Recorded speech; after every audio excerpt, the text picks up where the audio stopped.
Chapter 3. A commune called Che, a socialist holdout in the Venezuelan Andes. A big, fluffy dog. That is all Simon Bolivar got out of the Andean people when he went there looking for recruits and supplies at the time of the independence wars. The dog, named Nevado, entered the history books, but the coolness of Andean Venezuelans to Bolivar's project did not.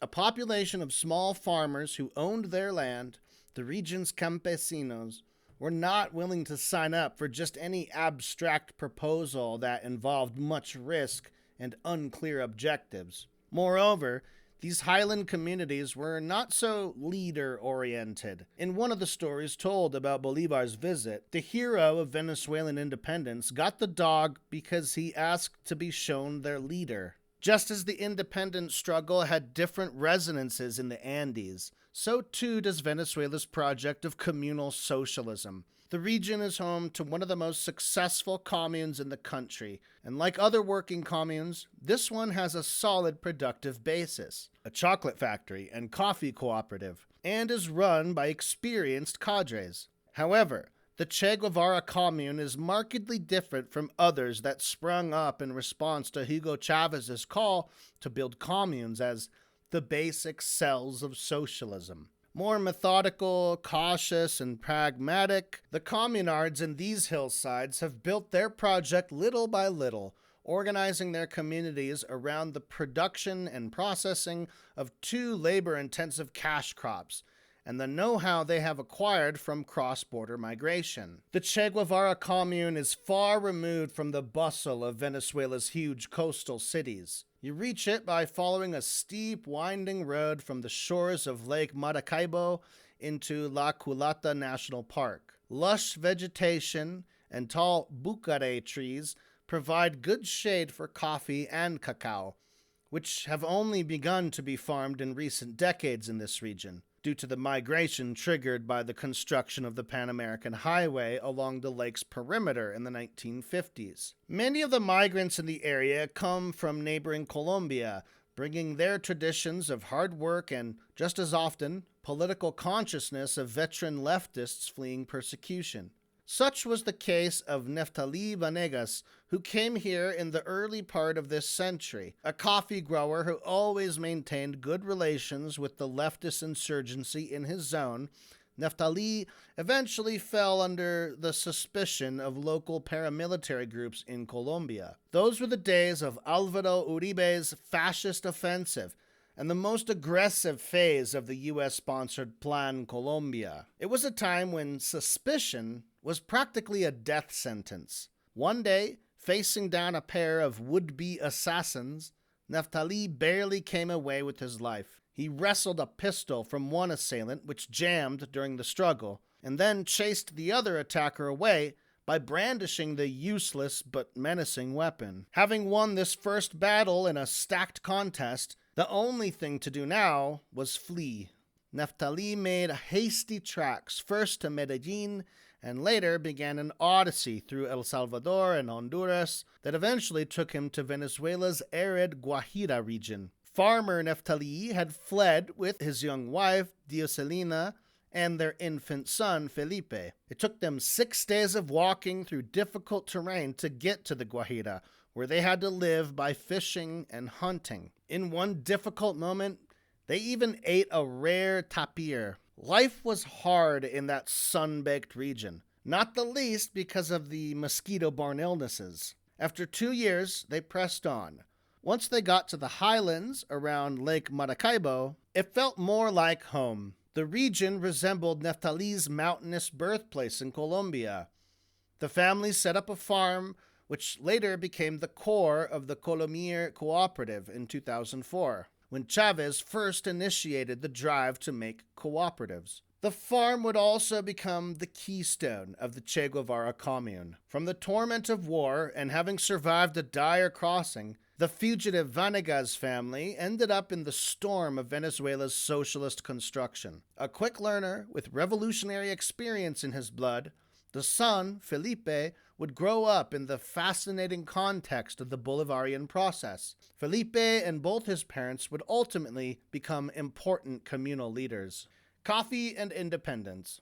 Coffee and cacao production have a special relation to Venezuelan independence. It was cacao that lined the pockets of rich aristocratic planters in the country 2 centuries ago, called grandes cacaos for that reason. Emboldened by their wealth, with egos inflated by this export crop, the colony's cacao planters felt they were second to none in the metropolis and hence worthy of independence. Yet cacao was a crop that relied on enslaved people's labor, and the 3 waves of independence wars changed the demographics of the fledgling republic. With many enslaved people being freed, or freeing themselves during this tumultuous epoch, growing cacao became less viable. This meant that after independence, the new republic's main cash crop became coffee, which requires intense work, but can be cultivated by families. Agricultural production in post-independence Venezuela often just shifted on the same plantation, from cacao in the lowlands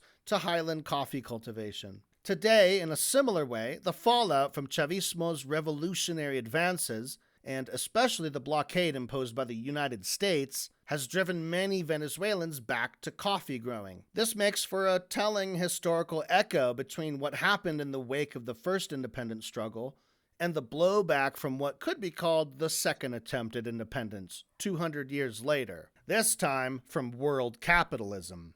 The key agricultural input for coffee growing is simply the elbow grease that family producers can provide. Yet the product is as good as gold, since it can be turned into hard currency locally in neighboring Colombia or in the international market. This is a clue as to why a small coffee growing cooperative that lived through innumerable difficulties following its founding in 2004 would become the backbone of one of the country's flagship communes. The Commune Cooperative. A group of us from Caracas are visiting the Che Guevara Commune to investigate its responses to the U.S.-imposed sanctions, with a special interest in the innovative organization of labor and novel production techniques applied in its Highland Coffee Cooperative and Lowerline Cocoa Factory. The trip is surprisingly rapid, consisting of a short flight to Merida's El Vigía airport and a 2-hour drive along the Pan American Highway, then up steep hillsides to the village of Rio Bonito Alto in the Mesa Julia township. It feels as if we have been beamed up into the commune, suddenly finding ourselves face to face with the coffee processing plant, the Colimir Cooperative, which is buzzing with activity. Its cyclopean drying tumbler and huge rotating dryer in constant motion, all amid a persistent odor of burnt coffee and diesel fuel. We are met by Neftali's son, Felipe, who emerges from the plant in stained work clothes and accompanied by his own lively 3-year-old. He begins by explaining the vicissitudes of the cooperative since its founding. Despite his youth, in the global north he would be considered Generation Z, Felipe is a person who believes firmly in industrialization, maintaining a strictly scientific approach to socialist construction. It is an attitude that, in my mind, resonates with certain facets of V.I. Lenin's thought. Remember the slogan, Soviet power plus electrification. Felipe also has a pragmatic approach to the social and organizational side of socialist construction. A communal project's reason for being, he tells us, is always the real needs of the community. When such needs are felt and understood, the projects thrive. Conversely, communes and cooperatives lose ground when collective needs are not understood, with people becoming more individualistic and ultimately turning away from the project. The recent history of communal construction at Mesa Julia bears out Felipe's thesis, with its decade and a half of ups and downs being conditioned by the perceived needs of the local population. After Neftali founded it in 2004, the Colimir Coffee Processing Cooperative virtually disappeared when the state corporation Café Venezuela set up shop in the zone and began buying coffee from local producers a few years later. People followed Chavez's lead in almost everything at that time, as it was laid out in the weekly television program Allo Presidente. This meant that by the end of 2006, when the official discourse began turning away from the cooperative model, many people around the country began to perceive the earlier drive as a mere error. Most cooperatives at the time had either failed or simply ceased to produce, continuing to exist in a kind of bureaucratic limbo, making the whole initiative seem like a dead end. Still, pressing economic necessity was never too far away, and when the global economic crisis hit in 2008, things got going again at Colimir. In the first years of the cooperative, members had organized collective work Mondays, that is, volunteer work sessions involving all associates, which were reborn in 2009. Tough times made for more solidarity in the community, and the cooperative's leaders were able to channel people's spontaneous barn-raising efforts into something resembling Lenin's Red Saturdays. Then came renewed interest from helpful sectors of the government and a trickle of funding from the Ministry of Science and Technology, which supported the cooperative in a project of cultivating coffee seedlings and funding some terracing of the area's hillsides. This was also the time when Chavez, after a few years of mixed success in forming state-owned enterprises, sent out the more radical call to make communes. He said that communes, as coordinated foci of political and economic democracy, were to be the place where socialism was born. A group of militants in the Mesa Julia zone responded to the call by incorporating the first 10, and later as many as 14, consejos comunales, to form the Che Guevara Commune.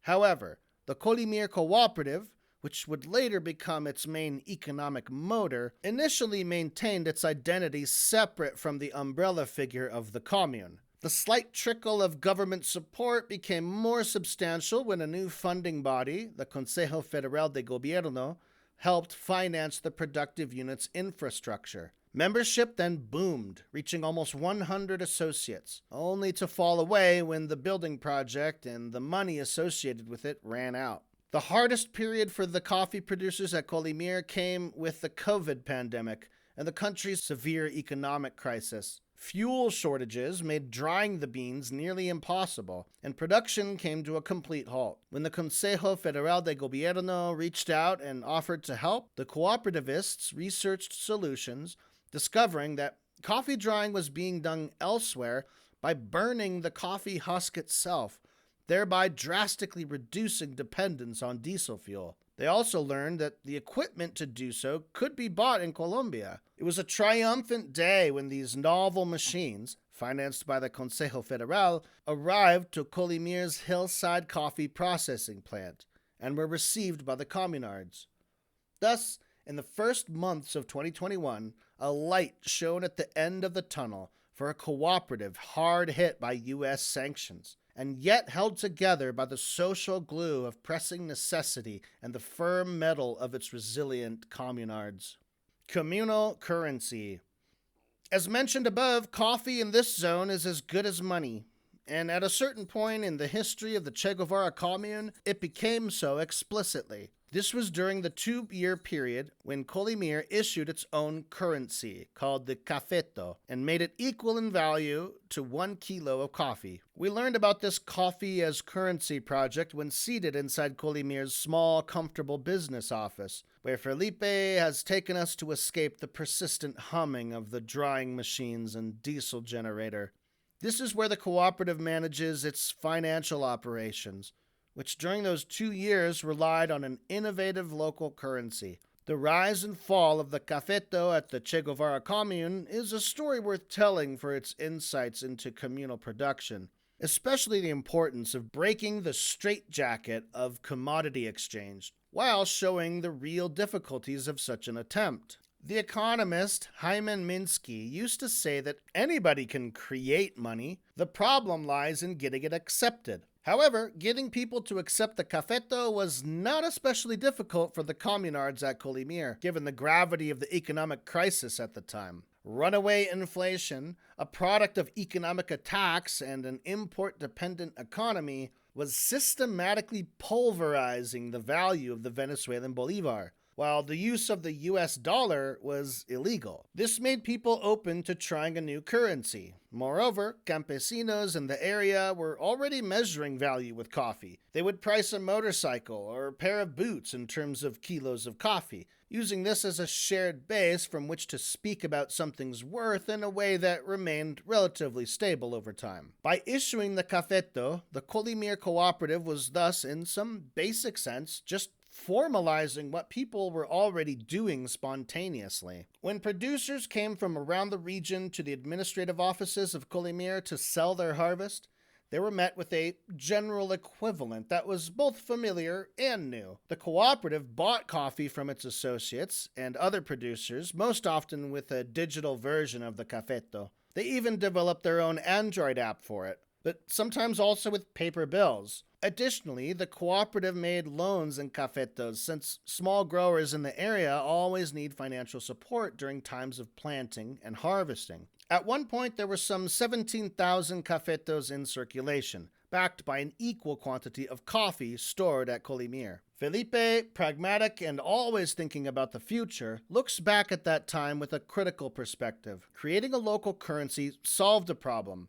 but it was not in itself a socialist measure. The cafeto was more reliable than the Venezuelan bolivar because it maintained its exchange value over time, he explains. Since the dollar did not circulate freely at the time, it was illegal, the cafeto was perfect. However, he indicates that people also found the new currency confusing, since rising coffee prices meant that debts contracted in cafetos had to be paid back with nominally greater sums. Hence, the cooperative found it difficult to collect loans it had advanced to local producers. Unlike other enterprises, we were not victims of the devaluation, Felipe said. Yet, we lost money because we lent to people who did not pay us back. Working in the office today is the cooperative's financial coordinator, Janie Urdaneta. It is her responsibility to juggle the community's numerous requests for economic support to help cover the costs of births, medical visits, funerals, and so on. But she also had to manage the loans to producers and the problem of unpaid cafeto debt. Despite the difficulties, she agrees with Felipe that the overall experience of the cafeto was good because it allowed us to circumvent hyperinflation. Urdaneta proudly shows us one of the cafeto bills, printed with color Xerox, that she keeps folded in her wallet as a memento, along with the still crisp, mimeographed sheet of paper explaining how the cafeto was to be used. Tellingly, if somewhat quixotically, the norms begin by saying that the cafeto project is meant to satisfy collective needs. It is not surprising that the cafeto experience was a mixed one and a source of ongoing reflection at the Che Guevara Commune. In capitalist society,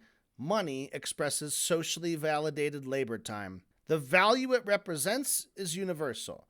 You can obtain any commodity with money, but it results from private labor activities. Money fetishism derives from this contradictory situation. A currency has real buying power, but this power comes from dispersed private labor activities that leave no trace on the bills. Insofar as communes attempt to make labor something valued in itself, especially for the use values it generates, instead of simply geared towards anonymous exchange value, it is understandable that they will turn to halfway measures such as barter, or, in this case, the use of local currencies more closely connected to concrete labor activities and their products. The final evaluation of these transitory measures will itself depend on the course of the overall transition toward a post-capitalist society, of which these vanguard communes hope to be the initial cells.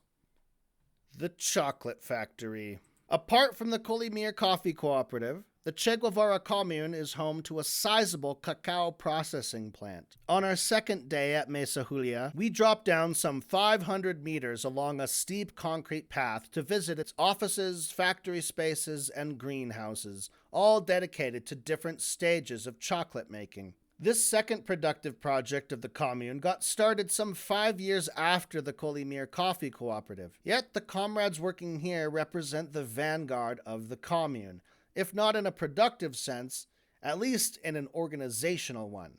The main impulse for organizing the consejos comunales in the zone, and later the Che Guevara Commune, came from the circle of this cacao plant, the Che Guevara Socialist Production Enterprise, or Che Guevara ESP for its Spanish language acronym. It was also that group that gave the commune its distinguished name. The Che Guevara ESP's main spokesperson is Ernesto Cruz, who migrated from Colombia decades ago for economic reasons. Soft-spoken, studious, and hard-working, the now 40-something community organizer is seated at a desk in the plant's small office, explaining how the commune got its revolutionary name. My aunt, Olga Veracruz, who was politically formed in the midst of the war in Colombia, was the one who proposed calling the commune Che Guevara. Ernesto tells us how Olga encouraged people to organize first in communal councils and later in the commune, proposing that Che Guevara's conception of solidarity should be the guiding principle for the region's communards. That is why we call ourselves the Che Guevara Commune. Ernesto's revolutionary aunt belonged to the old leftist tradition. Having followed her nephew's footsteps by settling in the zone, she organized reading groups with local women and was the moral force behind a local newspaper with a leftist vision. However, naming the commune Che Guevara was met with some resistance in this conservative region, where religion is a cultural mainstay. Evidence of dissent from the community can still be seen in the cocoa plant's lunchroom. The space is dominated by a large Che Guevara painting based on Alberto Corda's famous photo, showing the young revolutionary with a Leonian mane and uplifted eyes. Corda airbrushed them that way. Next to it, someone has discreetly pasted a Psalm of David. Juxtaposing psalm and painting might indeed represent a struggle in the region. But because the Bible verses speak of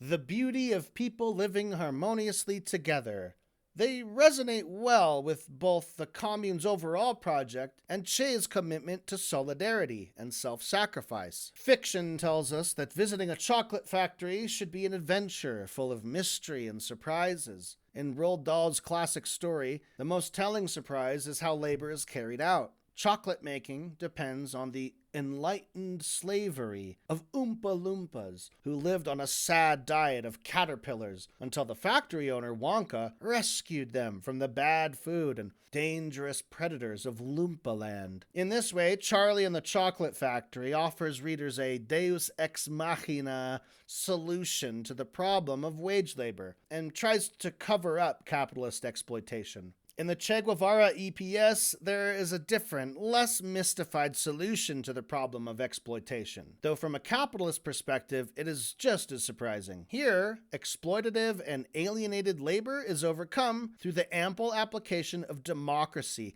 to all stages and steps of the production process. The surprise comes because in capitalism, we are led to believe that this is all impossible, since supposedly workers need bosses and do not understand producing. Workplace democracy and self-organized labor is what is most valued by Zulay Montilla, who works alongside Ernesto in the plant's administrative area. This is direct social property, she tells us in reference to Chavez's distinction between direct social property, which is self-managed by communities, and the indirect form, that is, state-run. There are 15 workers at the plant, and we are organized according to 4 areas: administration, accounting, production, and training. However, more important than the structure of the organization here is that there is no president, no manager, no boss. Decisions are made collectively in assembly with equal participation from all workers. Anticipating a question that goes back centuries in this region, Zulay explains, when people ask, "Who is the boss?" we tell them that there is no chief here, that everyone's voice counts equally. But it can be hard for them to understand this new form of organization. A few centuries ago, perhaps, she would have sent those same inquirers packing with a big fluffy dog. Commune versus crisis.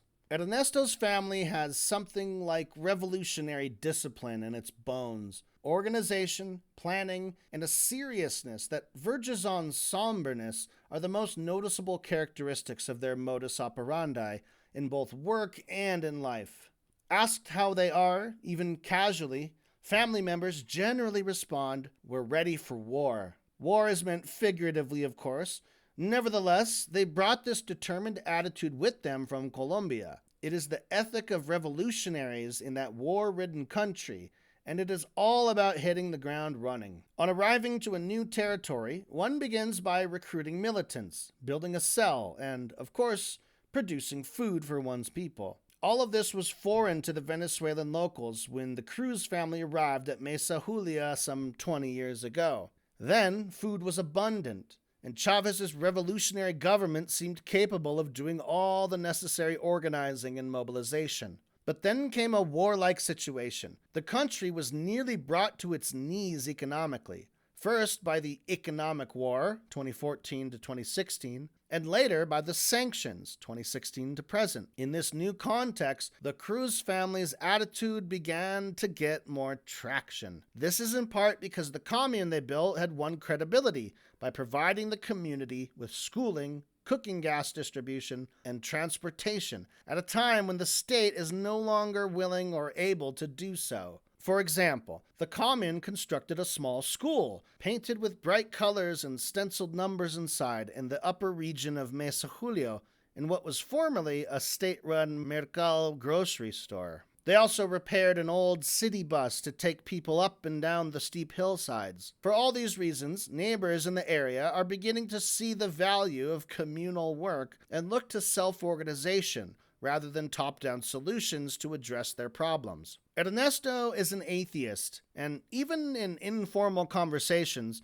he frequently invokes Baruch Spinoza's philosophy to underpin his monistic, materialist approach to life and work. Yet, he says that there is one thing Christianity teaches that is a necessary supplement to revolutionary socialist ideology: desprendimiento, meaning both detachment and generosity. Che Guevara's life embodied it too. For example, when he left the safe, stable existence he had in Cuba to fight in Congo and later Bolivia. Just 10 years ago, desprendimiento seemed to have nothing to do with Chavismo. They were like Lewis Carroll's proverbial raven and writing desk. In that golden era, the Bolivarian Revolution was literally the gift that kept on giving. It spewed out food, cars, and houses by the millions, to say nothing of the educational and health services it offered freely to the country's residents. What need, then, was there for sacrifice or self-denial? Fast forward to the present, and the downfall of Chavismo's original social contract had started to cause massive shifts in allegiances. Those who believed that a revolution was just about receiving material goods have begun either falling by the wayside or eagerly seeking to join the privileged elites. Only those who had a grasp on the then esoteric concept of desprendimiento, often from some previous experience in revolutionary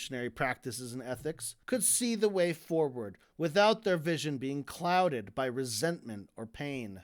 When Ernesto evaluates the current situation, in which the Che Guevara Commune has only the barest thread of state support and has had to pick up much of the slack in assisting the community, he is far less visceral than urban Chavistas, who frequently speak as if they had had their favorite bone stolen by the crisis. Chavez told us that the way to overcome capitalism is with the commune.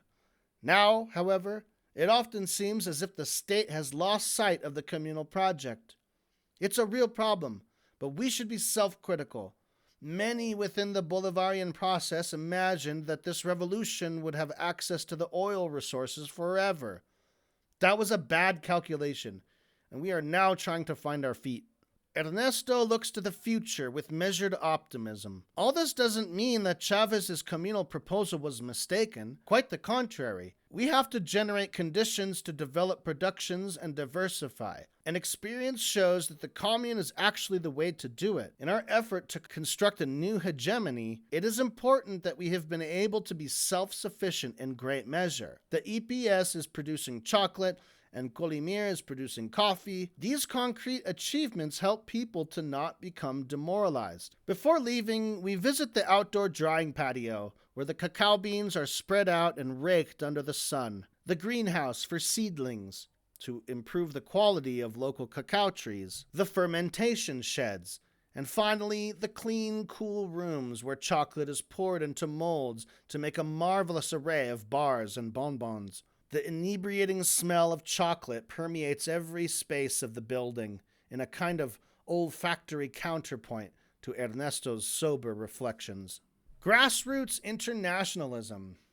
Being ready for the war takes on a direct, more literal meaning in the last days of our trip. Word has gotten out that a group of foreigners is visiting, and certain unspecified actors in Tucani, where our hotel is located, are said to be shadowing us with a view to a holdup or kidnapping. This is hardly surprising, since the whole frontier area is rife with criminal groups, and some branches of the police have fallen into crime. Felipe, who meets us with a worried look on his face, has brought this alarming news. He tells us that we need to abandon the hotel and spend our last night in the Commune's bunk room. There is a small militia here that guards the buildings and grounds. This protection is needed because stealing crops has become common during the crisis. They were initially formed as part of the Bolivarian Reserve, but later, as that project began to lose direction, the armed organization Tupamaros offered them additional training. It is almost certain that the militia also received some help in training from across the border. I know the context of the Bolivarian militias well, having spent a year in the university's reserve when I first arrived in the country 15 years ago. The ranks of our volunteer battalion were mostly filled by cleaners, janitors, and drivers at the university. They were all authentic Chavistas, totally committed to the country and to the revolution. Few professors or administrators were willing to take part, since they thought volunteering in a popular militia was beneath them and threatened their status as professionals. Old habits die hard in the middle classes. As one of the few who broke with the professional ranks, I was welcomed wholeheartedly by these milicianos who showed themselves to be true internationalists, and between our long hours spent in drills, asked questions about left movements in the world to the bookish foreigner who had appeared in their midst. This was light years away in the heyday of Chavismo, when all of us were focused on defending the project, since its anti-imperialism and recently declared socialist objectives would almost surely bring about, we thought, a U.S. invasion. Up in the Commune's bunk room, I encountered that same kind of revolutionary spirit and grassroots internationalism again. The miliciana charged with taking care of us is a woman named Herrera, who sleeps there with her 3 beautiful children. She offers us warm pieces of pork and frisbee-sized arepas that we wash down with generous cups of sugary coffee. After the lights go out in the Commune's bunk room, with my belly full and sleep beginning to waft over me, I notice a wooden rifle is laid out on the bunk above Herrera. The guerrilla across the border uses these for training. I fall into slumber, thinking that the authentic article is surely stashed elsewhere. The next day, we set off early for the El Vigía airport, accompanied by Felipe and his partner. Our backpacks are full of chocolate and coffee, while our minds are fairly spinning from the generosity, solidarity, and commitment of a group of communards who more than lived up to their project's revolutionary name. The memories and mementos make me think we came away from this Andean redoubt with better luck than Bolivar. Yet the best gift we received from these communards is surely what they've taught us by example. There is clearly much to be learned from the internationalist attitude that exists in this commune, which was founded largely by Colombian migrants under the auspices of the ideas of Marx, Chavez, and Che. It points to the importance of having a rich exchange of ideas and practices across borders in the name of the common goal of emancipation.